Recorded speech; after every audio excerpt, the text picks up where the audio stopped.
Ataupun ada tenggelamnya kereta ataupun bas ke, kita nak scan kat mana kedudukan dia, kita boleh gunakan tu juga. Okey, saya dah pusing-pusing dekat dalam ICW 2025 ni. Jadi saya dah tanya salah seorang yang membawa brand Bandwork GPS Solutions di Berhad. Saya nak tahu apa sebenarnya produk yang korang bawa. Sebab nampak menarik, macam ada kapal-kapal selam, ada macam kamera. So nak tahu sikitlah ni produk apa dan untuk kegunaan apa?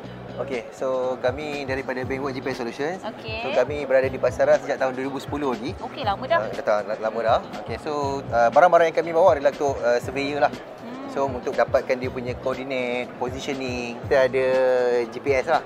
Okey, so GPS ni kat sini kita ada payung kan. So tujuan payung ni macam sekarang ni construction, kita boleh tengok dia buat kerja dalam situasi yang panas. Betul. Kan? So dengan adanya payung ni dia bantulah untuk surveyor-surveyor yang masa dia orang buat untuk positioning, dia boleh dapatkan tempat yang redup lah. Saya tertarik dengan kapal tu. Maksudnya untuk GPS pun boleh.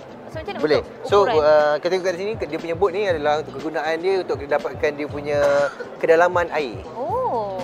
So boat ni dia tak akan menyelam. So dia berada di permukaan air. Sensor yang di bawah boat tu sendiri dia akan penetrate sampai ke bawah lah. Menarik. Untuk dapatkan dia punya kedalaman dia lah. Teknologi yang berada dekat boat ni dekat Malaysia dah, saya rasa dah dalam 2-3 tahun dah. Baru jugalah dalam Malaysia lah. Dia juga boleh dapat apa topografi di bawah air. Contoh kalau ada pembinaan yang mungkin asalnya tasik, boleh buatlah juga macam tu.